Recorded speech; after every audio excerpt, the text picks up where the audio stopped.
इस कार्यक्रम के पुण्यार्चक हैं Bahubali and Muttin wholesales saris and cloth merchants, Chadchan district, Vijayapur एवं समस्त बाहुबली एंड मुत्तीन परिवार।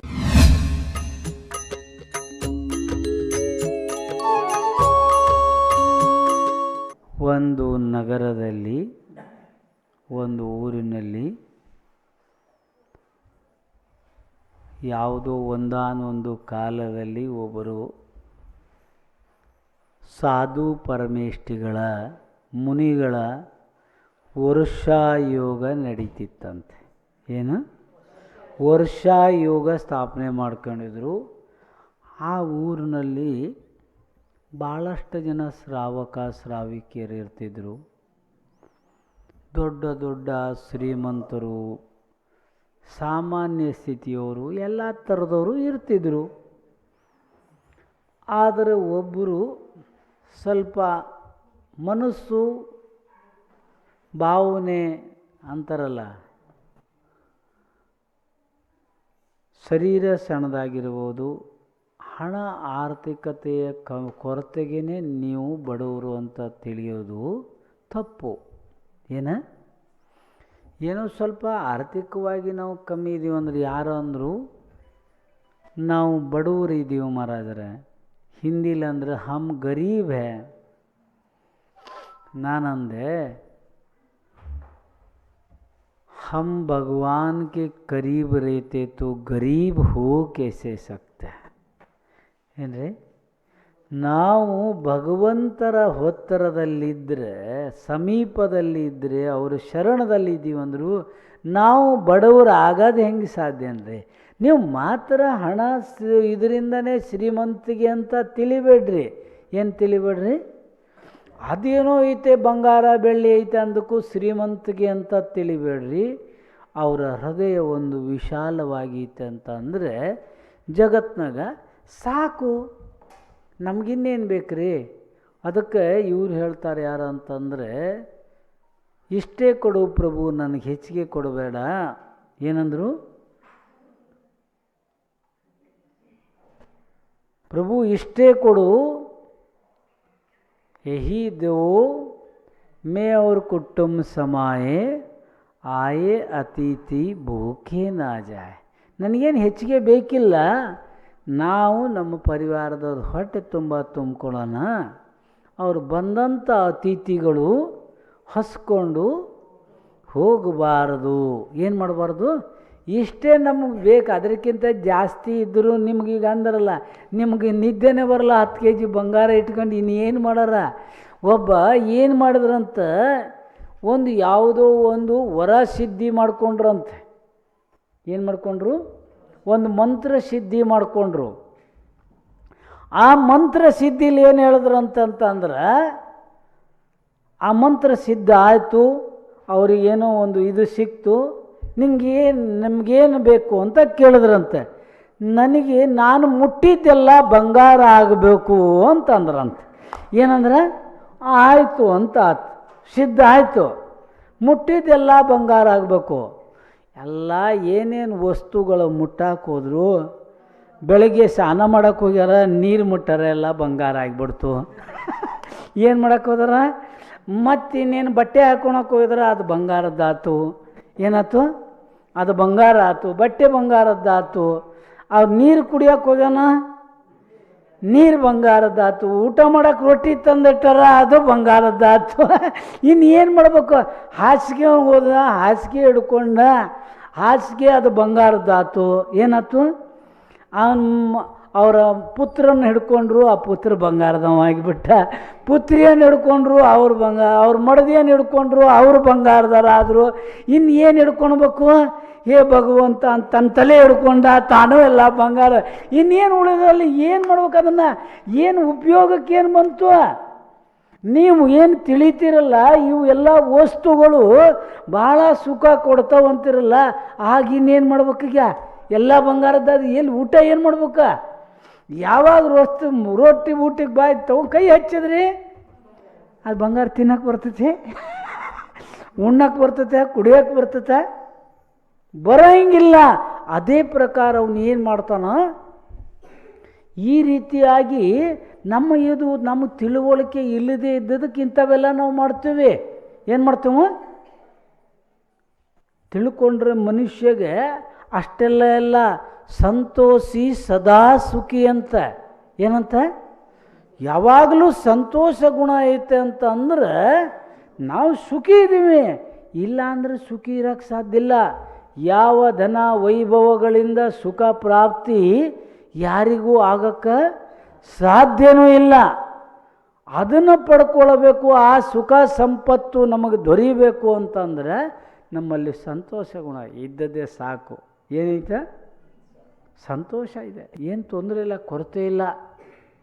ನೋಡ್ರಿ, ಅದರಲ್ಲಿ ಆ ತ್ಯಾಗದಲ್ಲಿ ಇದ್ದಂಥ ಸಂತೋಷ, ಆ ತ್ಯಾಗದಲ್ಲಿ ಇದ್ದಷ್ಟು ಆನಂದ ನೀವು ಈಗ ಅಂತಿರಲ್ಲ, ಆ ಮುನಿಗಳ ತ್ಯಾಗದಿಂದ ಅವರಿಗಾಗಂಥ ಆನಂದ, ಅವರಿಗಾಗಂಥ ಆತ್ಮನ ವೈಭವ, ಆತ್ಮನ ಅನುಭವ ಇನ್ಯಾರಿಗಾಗಲಿ ಬರಬೇಕ್ರಿ. ಇದಿಲ್ಲ. ಆವಾಗ ಅವ್ರು ಏನು ಮಾಡಿದ್ರು, ಒಂದಿನ ಆದರೂ ಸ್ವಲ್ಪ ಆರ್ಥಿಕವಾಗಿ ಸ್ವಲ್ಪ ಮಧ್ಯಮ ಸ್ಥಿತಿಯಲ್ಲಿದ್ದರು. ಅಂದರೆ ನಿಮ್ಮ ಭಾಷೆಯಲ್ಲಿ ಹೇಳಬೇಕು ಅಂತಂದ್ರೆ ಬಡವ. ಯಾರು? ಬಡವ ಬಲ್ಲಿಗ. ಆದರೂ ಅವನು ಬಡವ. ಅಲ್ಲಿ ಊರ ಹೊರಗೆ ಒಬ್ಬರು ಮಧ್ಯಮ ಸ್ಥಿತಿಯಲ್ಲಿದ್ದರು, ಊರ ಹೊರಗೆ ಇರ್ತಿದ್ರಂತೆ. ಊರ ಹೊರಗೆ ತಮ್ಮ ತೋಟದಾಗೆ ಹೊಲದಲ್ಲಿ ಸ್ವಲ್ಪ ಜಮೀನಿತ್ತಂತೆ. ಎಷ್ಟ? ಒಂದು ಸ್ವಲ್ಪ ಜ್ವಾಳ ಬಿತ್ಕೊತಿದ್ರ. ಏನು? ಜ್ವಾಳ. ಇನ್ನೇನಾದರೂ ಸ್ವಲ್ಪ ಎಲ್ಲಾರು ನೀರಿದ್ದು ಸ್ವಲ್ಪ ಭತ್ತ ಒಂದು ಸ್ವಲ್ಪ ಬೆಳ್ಕೊತಿರು. ವರ್ಷ ಎಲ್ಲ ಊಟಕ್ಕೆ ಎಷ್ಟು ಆಗ್ತಿತ್ತ. ಅಲ್ಲೇ ಒಂದು ಸಣ್ಣದೊಂದು ಕುಟಿಯೇನ ಪರ್ಣ ಕುಟಿಯನ್ನು ಕಟ್ಕೊಂಡು ಅಲ್ಲೇ ಇರ್ತಿದ್ರು. ಅವರಿಗೂ ದಿನ ಭಾವನೆ ಆಗ್ತಿತ್ತು, ಮುನಿಗಳಿಗೆ ನಾನು ಆಹಾರ ಕೊಡಬೇಕು ಅಂತ. ಏನ? ಅದು ನಮ್ಮ ಪುಣ್ಯ ಎಷ್ಟು ಬೇಕಲ್ಲ, ದಿನ ಕೊಡೋಕೆ ಎಲ್ಲಿ ಸಿಗಬೇಕು? ಯಾವಾಗ ಒಂದಿನಾರು ಕೊಡ್ತೀನಿ ಅಂದ್ರೆ ಇರ್ತದಲ್ಲ, ನಾನೇ ಕೊಡಬೇಕು, ನಮ್ಗೆ ನಂಬರ್ ಹಚ್ಚಬೇಕು, ನಮ್ಗೆ ಇದನ್ನು ಹಚ್ಚಬೇಕು, ನಮ್ಗೆ ಅದನ್ನು ಹಚ್ಚಬೇಕು. ಈಗ ಅವೆಲ್ಲ ಹೋಗ್ಯವಲ್ಲ, ಏನಿಲ್ಲಲ್ಲ. ನಿಮ್ಗೆ ಯಾವಾಗ ಬೇಕಾದ್ರೆ ಯಾರು ಕೇಳ್ತೀರನ? ಕೇಳಲ್ಲ. ನಿಮ್ಮ ಮನೆಗೆ ಯಾವಾಗ ನಿಮ್ಗೆ ಯಾರಿಗಾರು ನಿಮ್ಮಲ್ಲಿ ಊಟ ಮಾಡೋದಾದ್ರೆ ಯಾರು ಕೇಳಕ್ಕೆ ಹೋಗ್ತೀರನ? ಸಮಾಜದಾಗೆ ನಾವು ಊಟ ಮಾಡ್ತೀವಿ, ಅಡುಗೆ ಮಾಡ್ತೀವಿ, ನಿಮ್ದೇನು ಏನೈತೆ ಪರ್ಮಿಷನ್ ಕೊಡ್ತೀರನೋ ಅಂತ ಕೇಳಕ್ಕೆ ಹೋಗ್ತೀರನ? ಮತ್ತು ಸಾಧುಗಳಿಗೆ ಕೊಡೋದಾರೆ ಏನು ಕೇಳಬೇಕು?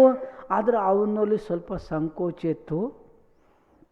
ಹೇಗೆ ಮಾಡಬೇಕು ದಿನ ಶುದ್ಧ ಅಡುಗೆ ಮಾಡ್ಕೊತಿದ್ರ, ಊಟ ಮಾಡ್ತಿದ್ರ. ಆದರೆ ನಿಮಗೆಲ್ಲ ಒಂದು ಗೊತ್ತೈತೆ, ಒಂದು ಸೀಗೆ ಹುಣ್ಣಿಮೆ ಅಂತ ಐತಿ. ಕೇಳಿದ್ರನ? ಏನು ಗೊತ್ತೈತೆ, ನಾವೆಲ್ಲ ಆಚರಿಸ್ತೀವಿ ರೀ ಮಹಾರಾಜರೇ. ಸೀಗೆ ಹುಣ್ಣಿಮೆ ಅದು ಯಾಕೆ ಬಂತು ಗೊತ್ತಾ?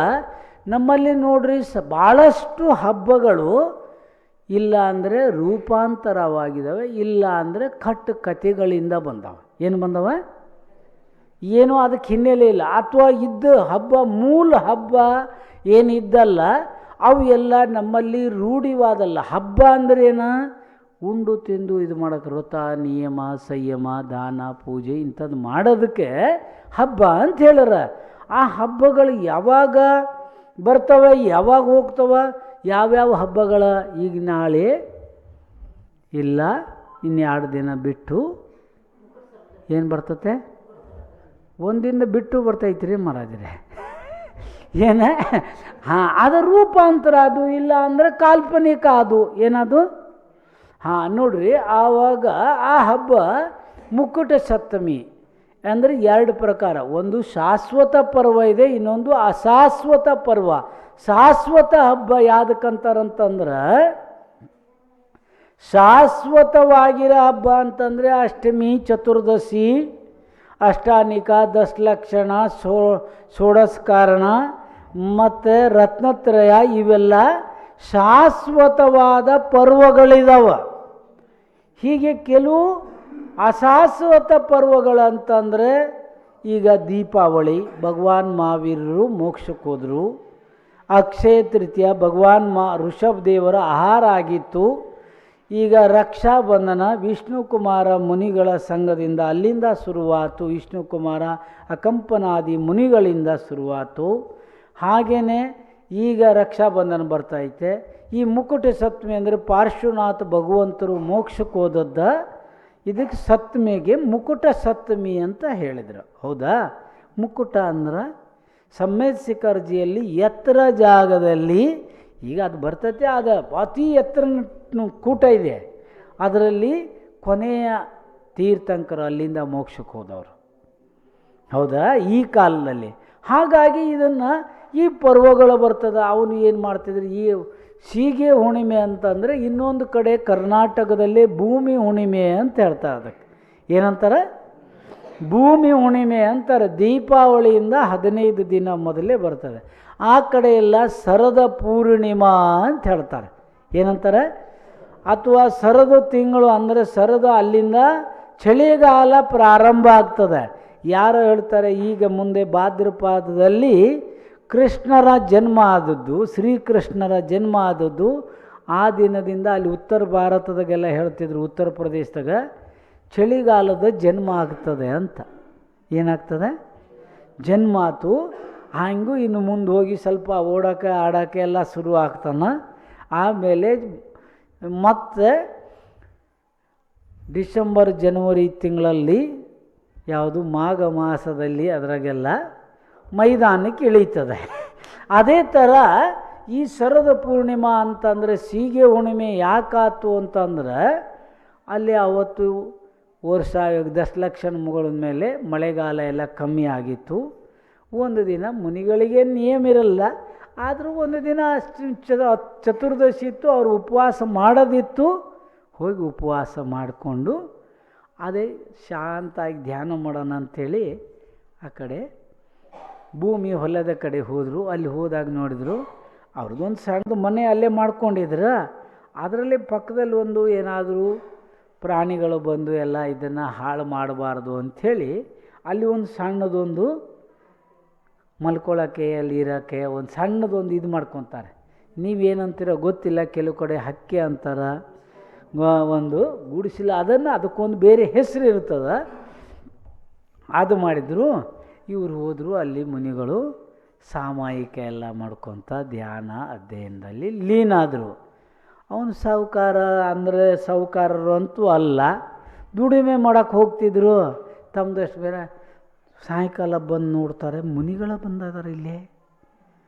ಸಾಯಂಕಾಲ ಆದಷ್ಟೊತ್ತಿಗೆ ಏನು ಕತ್ಲಾಗಬೇಕ್ರೆ ಮೊದಲೇ ಬಂದ್ರಲ್ಲ, ಊಟ ಎಲ್ಲ ಮಾಡೋಕ್ಕೆ ಬಂದರು. ನೋಡ್ತಾರೆ ಮುನಿಗಳು ಬಂದಾದಾರೆ. ಇವತ್ತೇನೋ ನನ್ನ ಭಾಗ್ಯ ತೆರೆದತ್ತೆ. ನಾಳೆ ಬೆಳಗ್ಗೆ ಎದ್ದರು ಏನು ಮಾಡಿದ್ರು ಗೊತ್ತಾ? ಬೆಳಗ್ಗೆ ಎದ್ದರು ಭಾಳ ಭಕ್ತಿಯಿಂದ ಮಣ್ಣಿನ ಪಾತ್ರೆ, ಯಾವುದ್ರಿ ಈಗ ಮಣ್ಣಿನ ಪಾತ್ರೆ ಎಲ್ಲ ಬಂದವಂತ ನೋಡ್ರಿ, ಅದರಲ್ಲೇ ಮಾಡಿರಿ, ಭಾಳ ಒಳ್ಳೆಯದು. ಮುನಿಗಳಿಗೂ ಅದರಾಗೆ ಮಾಡಿ ಆಹಾರ ಕೊಡ್ರಿ, ನಡೀತದೆ.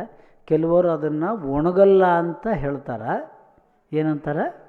ಅದೇನಾದರೂ ನಿಮಗೆ ಸಂದೇಹ ಇದ್ದರೆ 2 ಪಾತ್ರೆ ಇಟ್ಕೊಳ್ರಿ. ಏನು? ಒಂದು ತೊಳೆದು ಒಂದು ದಿನ ಒಣಗಿಲ್ಲ ಅಂದ್ರೆ ಮತ್ತೊಂದು ದಿನ ಒಣಗ್ತದೆ. ಹಾಗೆಲ್ಲ ಬೇಸಿಗೆಲೆಲ್ಲ ಒಣಗ್ತದೆ. ಕೆಲವು ಟೈಮ್ನಾಗ ಕೆಲವೊಂದು ವಸ್ತು ಅದು ಒಣಗಲ್ಲ ಅನ್ನೋದು ಇದ್ದರೆ ಭಾಳ ಒಳ್ಳೆಯದು ನೋಡ್ರಿ. ಅದು ಮಣ್ಣಿನ ಪಾತ್ರೆ. ಮೂಕು ಮಾಟಿಲು ಆಚಾರ್ಯರಿಗೆ ಹೇಳಿದ್ದಾರೆ, ಮಣ್ಣಿನ ಪಾತ್ರೆಯಲ್ಲೇ ಮುನಿಗಳ ಆಹಾರ ತೊಗೊಳೋದು ನಿಯಮ ತೊಗೊಂಡ್ರಂತೆ. ಇದೂ ನಿಯಮ ಐತಂತೆ. ಏನೈತಂತೆ? ನೀವೇನು ಕುರಿತ್ಕೊಂಡು ಹೋಗಿರಿ ಮಹಾರಾಜರ, ಏನು ವಿಧಿ ಅದ? ಇದು ಒಂದು ವಿಧಿ ಐತಂತೆ. ಆವಾಗ ಆ ಮಣ್ಣಿನ ಪಾತ್ರೆಯಲ್ಲಿ ಎಲ್ಲ ಮನೇಲಿ ಇದ್ದದ್ದ. ಅಲ್ಲಿ ಆ ಮಲ್ನಾಡು ಕಡೆಯೆಲ್ಲ ಏನು ಮಾಡ್ತಾರೆ ಗೊತ್ತಾ? ಆ ದಿನ ತಪ್ಪು ತಿಳುವಳಿಕೆ ಈಗೇನಾಗಿಬಿಟ್ಟೈತೆ ಅಂತಂದ್ರೆ, ಯಾಕೆಂದರೆ ಮಿಸ್ಗೈಡ್ ಭಾಳ ಆಗಿಬಿಡ್ತವೆ. ಕಾಲಕ್ರಮೇಣದಲ್ಲಿ ಭಾಳ ದಿನ ಕಳೆದ ಮೇಲೂ ರೂಪಾಂತರ ಆಗ್ತವೆ. ಏನಾಗ್ತವೆ ಅಂತಂದ್ರೆ, ಒಂದು ಊರಾಗ 9 ಭಕ್ತಿ ಓದಿ ಬಂದ್ರಲ್ಲ, ಒಂದು ಊರಾಗ ಮುನಿಗಳು ಬಂದ್ರಂತೆ. ಒಬ್ಬ ಸಣ್ಣ ಬಾಲಕಿದ್ದಾಗ, ಎಷ್ಟು 1-2 ವರ್ಷದವನು, 1.5 ವರ್ಷದವನು, ಅವನ್ನೆಲ್ಲ ನೋಡ್ಕೊಂಡಿದ್ದ. ಆಹಾರ ಕೊಡೋ ವಿಧಿಯ ಅವ್ರ ಅಜ್ಜ ಅವ್ರ ತಂದೆ ಎಲ್ಲ ಕೊಟ್ಟಿದ್ರು. ಆ ನಂತರ ಒಂದೇ ಮನೆ ಇತ್ತಂತೆ, ದೊಡ್ಡ ಜಿನಾಲಯ, ವಿಶಾಲ ಜಿನಮಂದಿರ ಇತ್ತು. ಮುನಿಗಳು ಬಂದರು. ಅಷ್ಟಾನಿಕದಲ್ಲಿ ಪಾಲ್ಗುಣ ಅಷ್ಟಾನಿಕ ಆಗಿರ್ಬೋದು. ಇಷ್ಟು ದೊಡ್ಡ ಜಿನಾಲಯ ಐತೆ, ಒಂದು 8 ದಿನ ಇಲ್ಲೇ ಧರ್ಮ ಧ್ಯಾನ ಮಾಡೋಣ, ಸ್ವಾಧ್ಯಾಯ ಮಾಡೋಣ ಅಂತ ಉಳ್ಕೊಂಡ್ರು. ದಿನ ಆಹಾರಕ್ಕೆ ಹೋಗ್ತಿದ್ರು, ಪಡ್ಗಾನೇ ಇಲ್ಲ. ದಿನ ಹೋಗ್ತಿದ್ರು, ಯಾರೂ ಪಡ್ಗಾನ ಮಾಡಲ್ಲ. ಬರ್ತಿದ್ರು, ಅವ್ರ ಧ್ಯಾನ ಅಧ್ಯಯನದಾಗ ಉಳ್ಕೊತಿದ್ರು. ಯಾರು ಏನು ಮಾಡಕತ್ತೀರಿ? ಇಲ್ಲಿ ಒಳಗೆ ಬರ್ರಿ, ಒಳಗೆ ಬರ್ರಿ ಅಲ್ಲ. ಹಾಂ,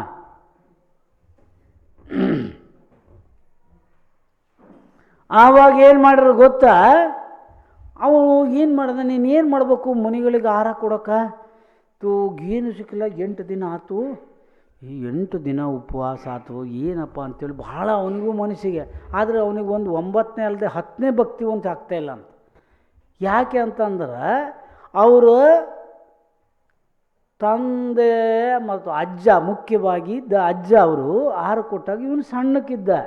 ನೋಡ್ಕೊಂಡಿದ್ದ, ಯಾರ್ದೋ ಮನೆಯದು ಒಂದು ಬೆಕ್ಕು ಬಂದು ಅವ್ರ ಮನೆಯಲ್ಲಿ ಸೇರ್ಕೊಂಡು ಬಿಟ್ಟಿತ್ತಂತೆ. ಆ ಬೆಕ್ಕು ಇನ್ನೇಲೆ ಅಡುಗೆ ಮನೆ ಒಳಗೆ ಮನೆಗಳ ಆರಾಗಲ್ಲಿ ಬಂತು ಅಂತಂದ್ರೆ ಅಂತರಾಯ ಆಗ್ತದೆ. ಅವ್ರು ಏನು ಮಾಡಿಬಿಟ್ಟಾರ, ಅವ್ರು ಏನು ಮಾಡಿದ್ರೆ ಆ ಬೆಕ್ಕನ್ನು ಒಂದು ಇದ್ರಾಗ ಹಾಕಿ ಮುಚ್ಚಿಟ್ಬಿಟ್ಟಾರೆ. ಯಾವುದರಲ್ಲಿ? ಬುಟ್ಟಿಯಾಗ ಹಾಕಿ ಮುಚ್ಚಿಟ್ಬಿಟ್ಟಾರೆ. ಅವ್ನು ನೋಡ್ಕೊಂಡನ. ಅವನು ಏನು ಮಾಡ್ತದಾನ, ಈ ಮುನಿಗಳಿಗೆ ಆಹಾರ ಕೊಡಬೇಕಂದ್ರೆ ಬೆಕ್ಕನ್ನು ಮುಚ್ಚಿಡಲೇಬೇಕು ಅಂತ. ಅದನ್ನು ಮುಚ್ಚಿಟ್ಕೊಂಡೇ ಆಹಾರ ಕೊಡಬೇಕು. ಅದು ಮನೇಲಿ ಇಲ್ಲ, ಯಾರ್ದನ್ನು ಹಿಡ್ಕೊಂಡು ಬರೋಕ್ಕೆ ಸಿಕ್ಕಂಗಿಲ್ಲ. ನೋಡಿ ಪ್ರಯತ್ನ ಮಾಡಿ 8ನೇ ದಿನ ಆಗಿಲ್ಲ, 9ನೇ ದಿನ ಏನಾದರೂ ಎಷ್ಟು ಕೋಟಿ ದುಡ್ಡು ಖರ್ಚಾದರೂ ಆಗಲಿ ಮುನಿಗಳಿಗಂತೂ ಆಹಾರ ಕೊಡಬೇಕು. ಆಗ ಯಾರು ಆಳು ಕಳಿಸಿದ್ರು ಸಿಕ್ಕಿಲ್ಲ. ಆವಾಗ ಇನ್ನೇನು ಮಾಡಬೇಕು? ಆ ಬೆಕ್ಕು ಹಿಡ್ಕೊಂಡು ಬರೋದು ತಾನೇ ಹೋದ. 8ನೇ ದಿನ ಹೋಗಿ ಅಲ್ಲಿ ಎಲ್ಲರೂ ಮಾಡಿ ಏನಾರು ಒಂದು ಬೆಕ್ಕು ತರಬೇಕು, ಆಹಾರ ಕೊಡಬೇಕು. ಕಡೆಗೆ ಹೋದೇನೇನು ಮಾಡೋಣ, ಅಲ್ಲಿ ಯಾರೋ ಒಂದು ಬೆಕ್ಕಿಗೆ ಮನೇಲಿ ಹಾಲು ಕುಡ್ದಂತ ಬಾಲ ಹಿಡ್ಕೊ ಬಡಿತಿದ್ರಂತ. ಅದಕ್ಕೆ ಅವ್ವ ಹೊಡಿಬೇಡ್ರಿ ಅಕ್ಕ, ಕೊಡ್ರಿ, ನಿಮ್ಗೆ ಎಷ್ಟು ದುಡ್ಡು ಬೇಕಾದರೂ ಕೊಡ್ತೀನಿ, ಕೊಡ್ರಿ ಅಂದ. ದುಡ್ಡು ಬೇಡ, ಏನು ಬೇಡ, ತೊಗೊಂಡು ಹೋಗು ಅಂದಾರ. ಅವ್ನು ತೊಗೊಂಡು ಬಂದು ಅದನ್ನು ಮುಚ್ಚಿಟ್ಕೊಂಡು 9ನೇ ದಿನ ಆಹಾರ ಕೊಟ್ಟಾನ. ಮಹಾರಾಜರೇ ನಮ್ಮ ಕ್ಷಮ ಮಾಡಿರಿ, ನಾನು ನಿಮ್ಗೆ ಇಷ್ಟು ದಿನ ಆದರೂ ಆಹಾರ ನಮ್ಮ ಮಹಾರಾಜರು ಅಂದ್ರೆ ನಾನು ದಿನ ಬರ್ತಿದ್ದೆ. ಏನು ಮಾಡಲಿ ಮಹಾರಾಜರೇ, ಭಕ್ತಿನೇ ಪೂರ ಆಗ್ತಾಯಿಲ್ಲ. ಏನಾಗ್ತಿಲ್ಲ? ಭಕ್ತಿನೇ ಪೂರ ಆಗ್ತಿಲ್ಲಲ್ಲ. ನಾ ಏನು ಮಾಡಲಿ, ನಾನು ಭಾಳ ಕಳಕತ್ತಿದ್ದೆ. ನಾನು ಎಷ್ಟು ಇದು ಮಾಡಿದೆ, ನಿಮ್ಗೆ ಆಹಾರ ಕೊಟ್ಟಿಲ್ಲ, 8 ದಿನ ಉಪವಾಸ ಆಯ್ತು ಅಂದ್ರೆ ಅವ್ನು ಏನು ತಿಳ್ಕೊಂಡನ, ಮುನಿಗಳಿಗೆ ಮಹಾರಾಜರು ಅಂದರು ಏನಾಯಿತು? ಅದಕ್ಕೆ ಮುನಿಗಳು ತಿಳಿಸಿ ಹೇಳಿದ್ರು, ಅದು ಹಂಗಲ್ಲ, ಬೆಕ್ಕು ಹಿಂಗೆ ಬಂದ್ರೆ ಅಂತರ ಆಗ್ತದಂತ ಮುಚ್ಚಿಟ್ಟಿದ್ರ. ಹೌದನು ಮಹಾರಾಜರೇ, ಮಿಸ್ಯೂಸ್ ಆತಲ್ಲ. ನಾವು ಏನೋ ಮಾಡೋಕ್ಕೆ ಹೋಗಿವು, ಕಾಲಕ್ರಮೇಣದಲ್ಲಿ ಏನಾಗ್ತವೆ, ಸಮಯದಲ್ಲಿ ಪರಿವರ್ತನೆ ಆಗಿಬಿಡ್ತವೆ. ನಮಗದು ಗೊತ್ತಿರಲ್ಲ. ಏನು ಗೊತ್ತಿರಲ್ಲ? ಹೌದೇನಾ ಹಿಂಗೆ ಅವ್ರು ಯಾತಕ್ಕೆ ಮಾಡಿದ್ರು ಗೊತ್ತಿಲ್ಲ. ಏನಂದ್ರೆ ಜಿನಗುಣ ಸಂಪತ್ತಿ ಹೋಮಜ್ಜಮಂದ್ರು, ನೀವೇನಂದ್ರಿ ಶುಕ್ರವಾರ ಸಂಪತ್ತು ಅಂತ ಹೊಂಟಿಬಿಟ್ರಿ. ಅದು ಏನಿತ್ತು ಮೂಲ ಬಿಟ್ಟರೆ ಇನ್ನು ಅದನ್ನು ಹೇಳುವುದು ಹೋಗ್ಬಿಟ್ರಿ. ಯಾಕೆಂದ್ರೆ ನಮಗೇನು ಗೊತ್ತಿರಲ್ಲ ನೋಡ್ರಿ. ಗೊತ್ತಿಲ್ಲದಿದ್ದಾಗ ಯಾರೋ ಇದು ಜಿನಗುಣ ಅಂದದಕ್ಕೂ ನೀವೇನಂದ್ರಿ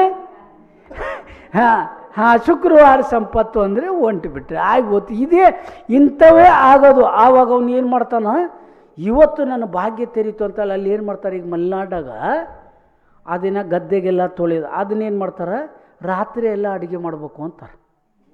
ಏನಂತಾರೆ? ಜೈನರು ಮನೆಯಲ್ಲೂ ಕೆಲವು ಇದಾವ, ಕಮ್ಮಿ ಆಗಿ ಹೋದು. ಬೇರೆಯವ್ರನ್ನ ಉಳಿದವರೆಲ್ಲ ರಾತ್ರಿ ಎಲ್ಲ ಅಡುಗೆ ಮಾಡ್ತಾರೆ. ಆ ರಾತ್ರಿ ಎಲ್ಲ ಅಡುಗೆ ಮಾಡೋದು. ಬೆಳಗ್ಗೆ ಏನು ಮಾಡೋಣ, ಅವನು ಅಷ್ಟೊತ್ತಿಗೆ ಕಮಂಡ್ಲಕ್ಕೆ ಸ್ವಲ್ಪ ನೀರು ಹಾಕಿದ್ರು. ನೀರು ಹಾಕಿದ ತಕ್ಷಣ ಮಹಾರಾಜರ ಸುದ್ದಿ, ನೀರು ಹಾಕಿನಿ. ಮಹಾರಾಜರು ಏನು ಮಾಡಿದ್ರು, ಆಹಾರಕ್ಕೆ ಹೋಗಿಬಿಟ್ರು. ತಮಗೆ ಹೇಗೆ ಸಿದ್ಧತ್ವ ಶುದ್ಧತ್ವ ಮೋಕ್ಷ ಪ್ರಾಪ್ತ ಆಯ್ತು, ತಮ್ಮೆಲ್ಲರಿಗೂ ಆ ಮೋಕ್ಷದ ಪ್ರಾಪ್ತಿ ಆಗಲಿ ಅಂತ ಅಹಿಂಸಾ ಪರಮೋ ಧರ್ಮಕ್ಕೆ परम पूज संत शिरोमणि आचार्य गुरुवर विद्यासागर जी महाराज की जय।